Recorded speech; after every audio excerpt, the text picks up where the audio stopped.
नमस्कार दोस्तों, स्वागत है आपका इस नए वीडियो में।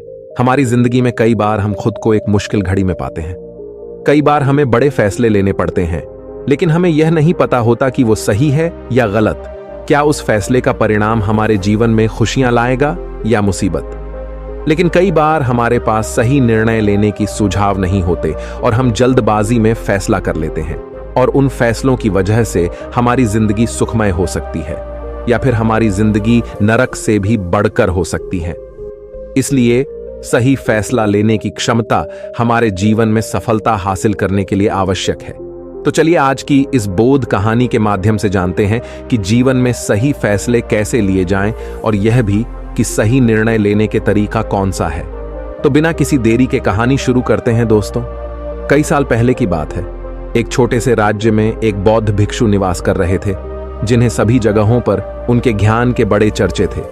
वह बौद्ध भिक्षु बहुत ज्ञानी थे। उनके पास लोग बहुत दूर दूर से आते थे ताकि वे उनसे अपनी समस्याओं का समाधान प्राप्त कर सके। उनके पास कोई भी कैसी भी समस्या लेकर क्यों ना आए, वह समस्या का समाधान अवश्य करते थे। जब भी वह किसी की समस्या सुनते तो उस समस्या को बड़े ही ध्यान से सुनते, समझते, उसमें लीन हो जाते, और उसके बाद कुछ देर के लिए वह आंखें बंद करते और समस्या के बारे में अच्छे से सोच विचार करते और उसके बाद उसका समाधान देते। ऐसे में कोई भी व्यक्ति उनके बारे में केवल एक ही बात सोचता था, शायद इन साधु के पास कोई ऐसी चमत्कारिक शक्तियां हैं जिससे यह समाधान पूछते हैं और उसके बाद हमें वह समाधान बताते हैं। एक बार एक युवक ने उन महाराज से यह पूछ भी लिया, क्या आपके पास ऐसी कोई चमत्कारी शक्तियां हैं जिसके कारण आप हमारी समस्याओं का समाधान करते हैं, या आपके पास ऐसी कोई दिव्य दृष्टि है जिससे आप हमारी समस्याओं का समाधान खोज पाते हैं। उस युवक की यह बात सुनकर वह साधु जोर जोर से हंसने लगे, लेकिन उन्होंने उस युवक की बात का कोई जवाब नहीं दिया।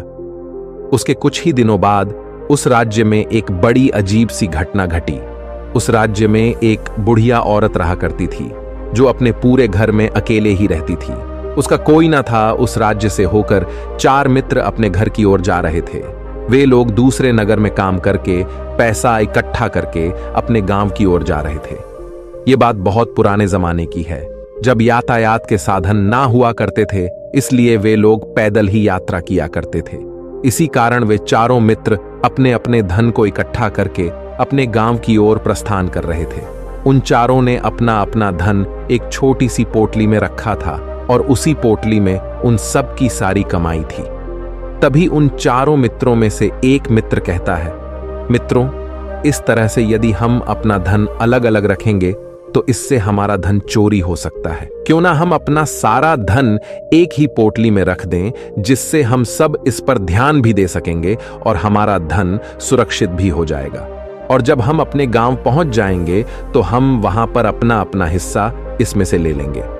उन तीनों मित्रों ने उस युवक की बात मान ली और वे सभी मिलकर अपना धन एक ही पोटली में रख देते हैं और वे सभी मिलकर अपने गांव की ओर आगे बढ़ते हैं। चलते चलते काफी समय बीत चुका था और अब रात्रि होने वाली थी। तभी आगे चलकर रास्ते में उन्हें एक घर दिखाई दिया, जहां पर एक बूढ़ी औरत रहा करती थी। रात्रि का समय भी हो चुका था और उन चारों मित्रों को रात रुकने के लिए कोई ना कोई जगह की आवश्यकता भी थी। ऐसे में उन चारों ने मिलकर यह योजना बनाई कि वे लोग आज रात इसी घर में ठहरेंगे। इसलिए वे चारों लोग उस घर की ओर आगे बढ़ते हैं। उस घर का दरवाजा खटखटाते हैं। तभी सामने से एक बूढ़ी औरत दरवाजा खोलती है और उन चारों मित्रों में से एक मित्र हाथ जोड़कर उस बूढ़ी औरत से कहता है, माता जी, हम अपने गांव की ओर जा रहे थे, लेकिन यहां रास्ते में ही रात हो गई और अब हम इतनी रात में सफर नहीं कर सकते। इसलिए हमारी आपसे विनंती है कि हम आपके यहां पर एक रात रुकना चाहते हैं। सुबह होते ही हम यहां से चले जाएंगे। उस बूढ़ी औरत ने काफी देर सोच विचार किया और उसके बाद वह बूढ़ी औरत कहती है, ठीक है, तुम सभी आज रात के लिए यहां पर रुक सकते हो। मुझे कोई दिक्कत नहीं, मैं खाना बनाने जा रही हूं। कहो तो तुम लोगों के लिए भी बना दूं। उन चारों ने सहमति जताते हुए कहा, हाँ बिल्कुल। उसके बाद उन चारों मित्रों ने धन की पोटली उस बूढ़ी औरत को थमा दी और कहा, माता जी, इस पोटली में हमारे साल भर की कमाई है। हम चारों ने अब तक का अपना सारा कमाया हुआ धन इसी पोटली में रखा है और अब हम इसे आपको सौंपते हैं, क्योंकि यह हम चारों से ज्यादा आपके पास सुरक्षित होगा। हम बस इतना चाहते हैं कि यदि हम चारों में से कोई एक व्यक्ति से लेने आए तो आप इस पोटली को उसे मत देना जब तक कि हम चारों एक साथ इस पोटली को लेने न आए। तभी वह बूढ़ी औरत कहती है, ठीक है बेटा, यदि तुम चारों एक साथ आओगे तभी मैं इस पोटली को आपको सौंपेंगे। और वैसे भी आप लोग तो सुबह यहां से चले जाने वाले हैं। मैं आपको सुबह ही यह पोटली थमा दूंगी, वह धन की पोटली। उस बूढ़ी औरत को थमाकर चारों मित्र निश्चिंत हो जाते हैं कि अब उनका धन सुरक्षित है और वे लोग खाना खाकर सो जाते हैं। अगली सुबह जब वह चारों उठते हैं तो सभी लोग अपनी आगे की यात्रा के लिए तैयारियां शुरू कर देते हैं। उन चारों नौजवानों में से एक नौजवान थोड़ा सा बदमाश था। वह अपने उन तीनों मित्रों से कहता है, भाइयों, इस बूढ़ी औरत ने हमारी रात भर खातिरदारी की है, हमें अच्छा भोजन खिलाया, सोने के लिए अच्छी जगह दी, रात भर यहां सर छुपाने के लिए एक अच्छा मकान दिया और हमने अब तक उसके लिए कुछ नहीं किया। वह बूढ़ी औरत अकेले ही खेतों में काम कर रही है। क्या हम सभी यहां से जाने से पहले इस बूढ़ी औरत की मदद नहीं कर सकते? उस बदमाश नौजवान ने मन ही मन यह योजना बना ली थी कि वह किसी तरह से भी उस बुढ़िया से पोटली हासिल करके ही रहेगा। बाकी के तीनों मित्र उसकी बातों में आ जाते हैं और वे सभी मिलकर उस बुढ़िया की मदद करने अर्थात खेतों में काम करने के लिए चल पड़ते हैं। वे सभी मिलकर खेतों का काम कर ही रहे थे कि तभी वह बदमाश नौजवान अपने बाकी तीनों मित्रों से कहता है, मित्र, मुझे जोरों की प्यास लग गई है, मैं जरा उस बूढ़ी औरत से पानी मांगकर लाता हूं। वह बाकी मित्र भी अब काफी थक चुके थे, उन्हें भी जोरों की प्यास लगी थी, इसलिए वह तीनों मित्र उसे वहां से जाने की अनुमति दे देते हैं। जैसे ही वह बदमाश उस बूढ़ी औरत के पास पहुंचता है, वह उस बूढ़ी औरत से कहता है, माता जी, अब हम यहां से जा रहे हैं, कृपया करके हमारे धन की पोटली हमें वापस दे दें। इस पर वह बूढ़ी औरत कहती है, नहीं नहीं, जब तक तुम चारों एक साथ ना हो तब तक मैं वह पोटली किसी को नहीं दे सकती। तुम्ही ने तो कहा था कि जब तक हम चारों एक साथ ना हो तब तक यह पोटली किसी को नहीं देनी है। तभी वह बदमाश उन तीनों की तरफ इशारा करते हुए कहता, हे लाओ। उन तीनों ने सोचा कि हमारा मित्र हमारे लिए पानी लाना चाहता है, इसलिए वह हमसे आज्ञा मांग रहा है। तभी उन तीनों मित्रों ने इशारे में उस युवक से कहा, हाँ हाँ ठीक है, ले आओ। ये देख, उस बुढ़िया को यह लगने लगा कि अब ये चारों यहां से जा रहे हैं और ये अपनी पोटली मांग रहे हैं, इसलिए उस बुढ़िया ने वह कोटलाकर उस बदमाश के हाथों में रख दी और वह बदमाश उस पोटली को लेकर वहां से चला गया और बाकी के तीनों मित्र अपने खेत के काम में व्यस्त हो जाते हैं। कुछ देर के बाद जब वह तीनों खेत का काम करके वापस लौटते हैं और बुढ़िया से कहते हैं, माता जी, हमारा मित्र जो यहां पानी पीने आया था वह कहाँ गया? इस पर वह बुढ़िया कहती हैं, क्या वह पानी पीने आया था? पर वो तो कह रहा था कि हम चारों जा रहे हैं, कृपया करके हमारे धन की पोटली हमें थमा दें। तब तीनों बड़े आश्चर्य होकर उस बुढ़िया से कहते हैं, माता जी, हमने भला कब कहा वह पोटली मांगी थी? हमें तो प्यास लगी थी और हमने पानी के लिए इशारा किया था। तभी बूढ़ी औरत उन तीनों से कहती हैं, परंतु अब तो वह पोटली लेकर जा चुका है। तभी वह तीनों मित्र सर पकड़कर रोने लगते हैं और कहते हैं, माता जी, उसमें हमारा सारा कमाया हुआ धन था जो वह अकेले लेकर भाग चुका है। हमने तो आपको कहा था कि जब तक हम चारों एक साथ न आए तब तक आपको वह पोटली किसी को नहीं देनी है, फिर आपने ऐसा क्यों किया? इसमें आप ही की गलती है। हमने आपको उस पोटली की हिफाजत के लिए रखा था और आपने उसे एक ऐसे आदमी के हाथों में दे दिया जिसने हमारा सारा धन हमसे लूट लिया।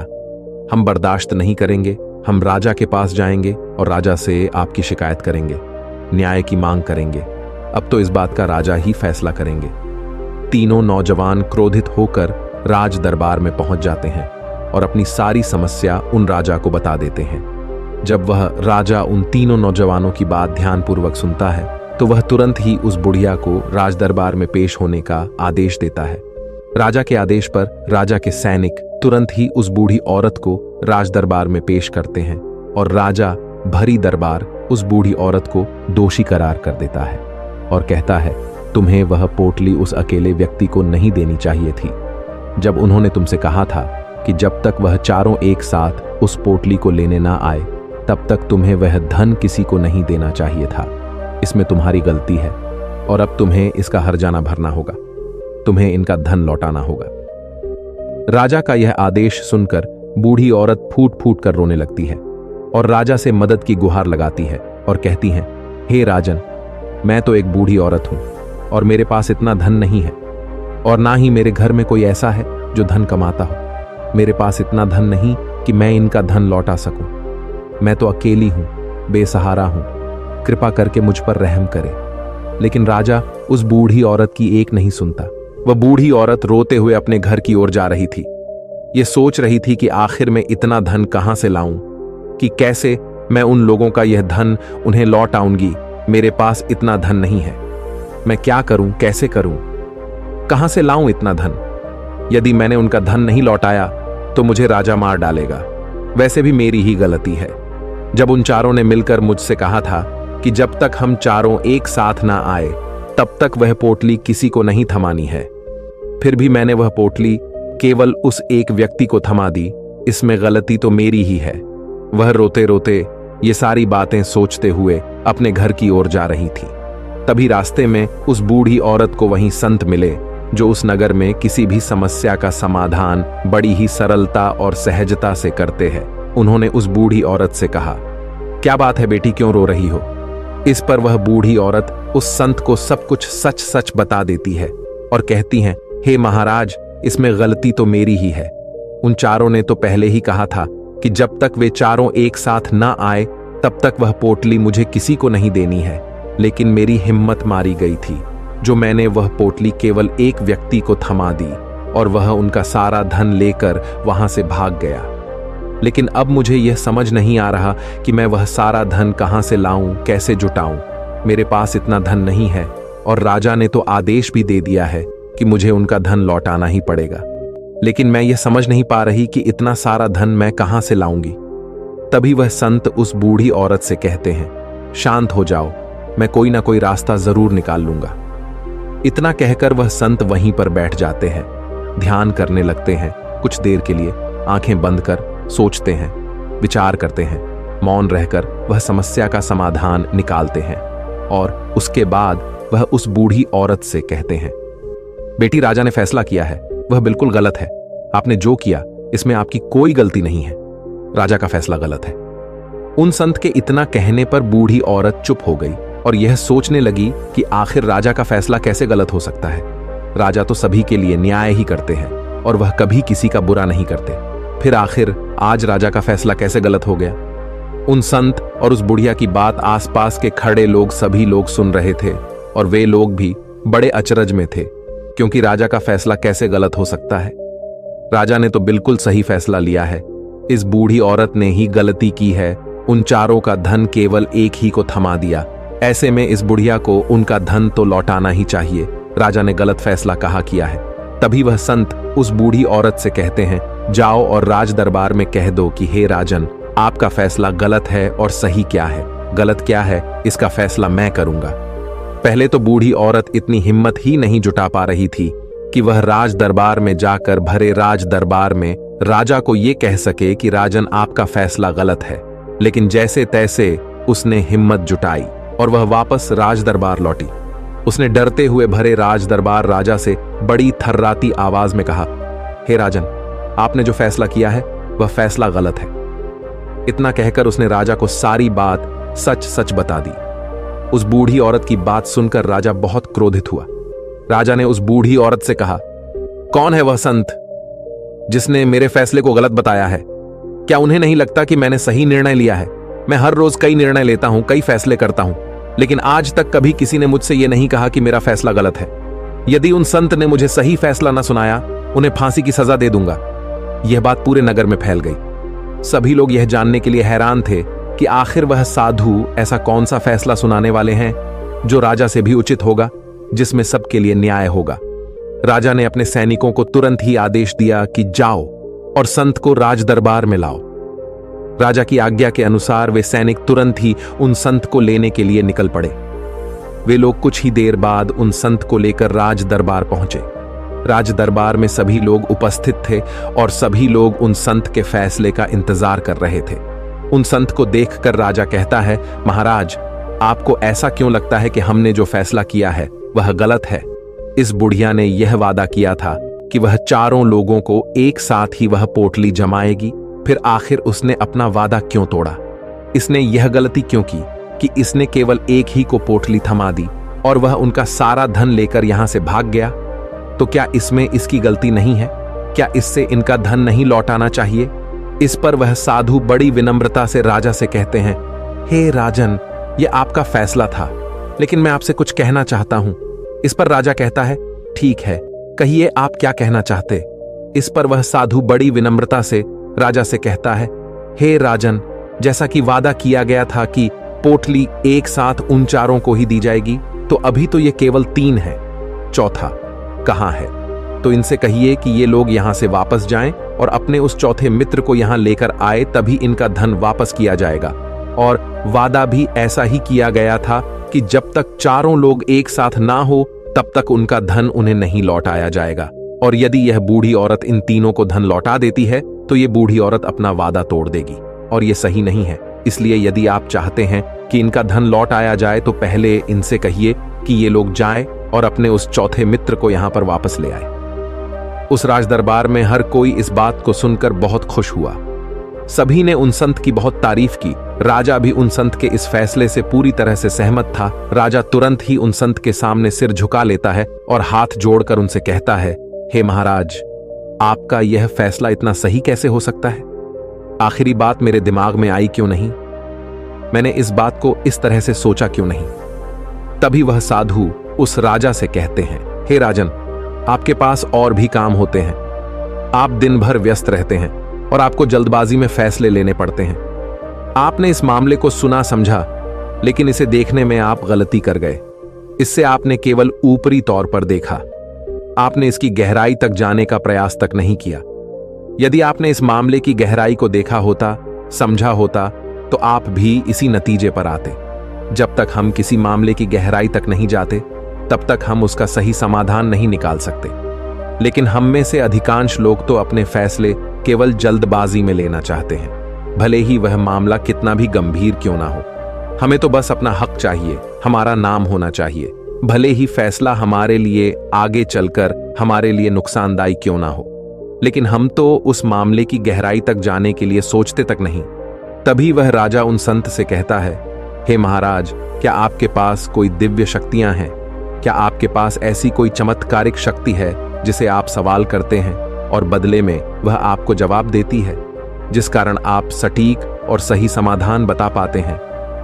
राजा की यह बात सुनकर वसंत मुस्कुराने लगे और राजा से कहते हैं, हे राजन, यह सवाल मुझसे कई लोगों ने पूछा है और मैंने कभी किसी का कोई जवाब नहीं दिया। लेकिन आप इस राज्य के राजा हैं, इसलिए मैं आपके इस प्रश्न का उत्तर देता हूं।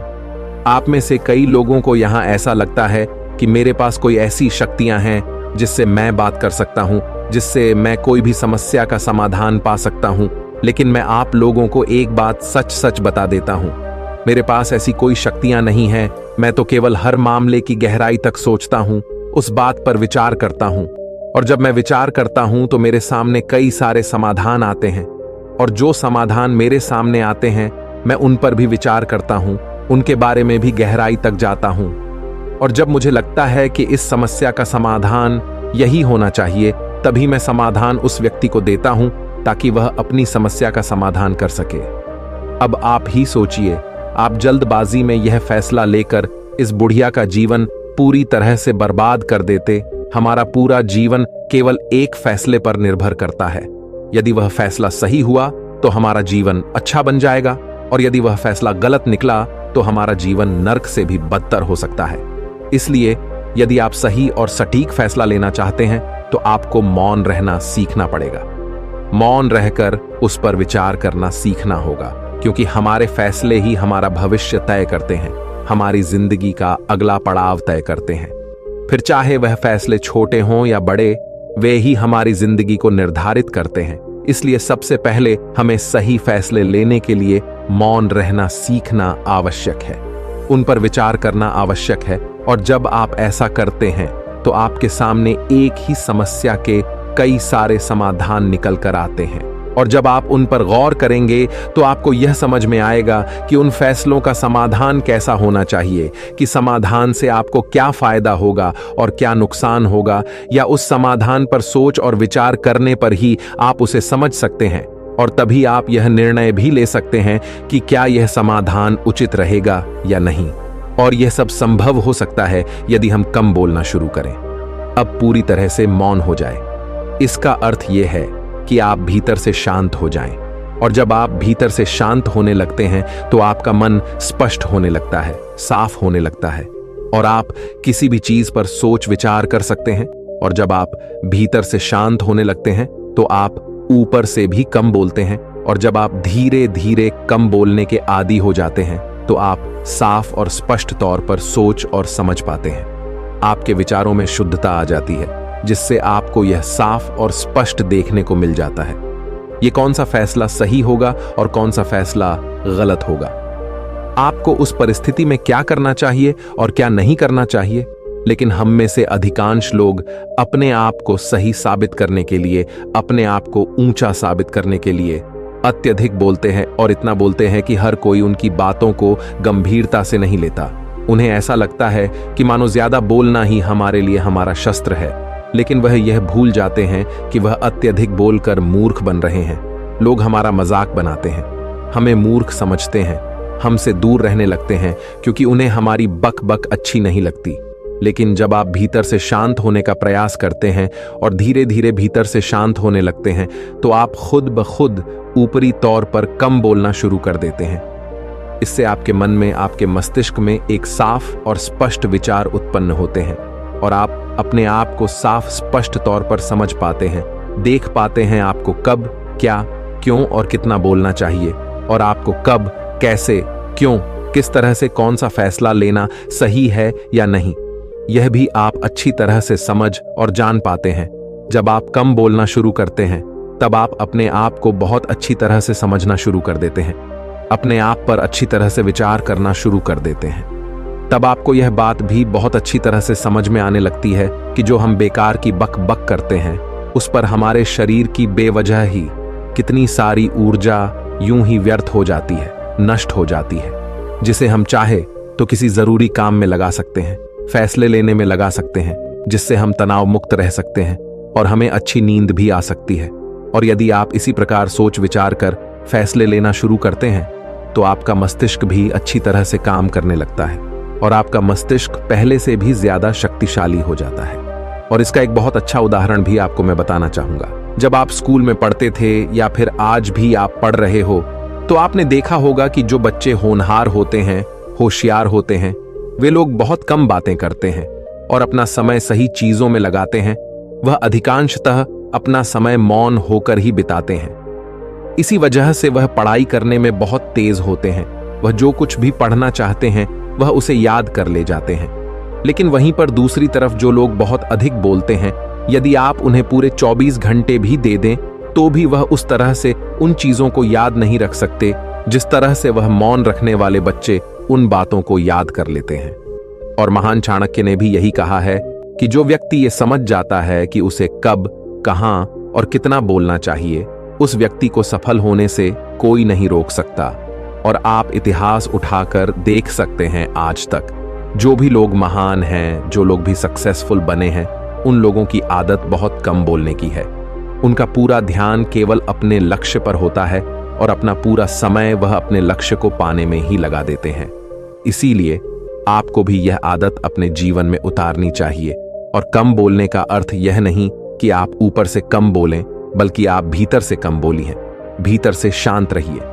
यदि आप रोज इसका अभ्यास करते हैं तो केवल कुछ दिनों में ही इससे होने वाले लाभ आपको आपके सामने नजर आने लगेंगे।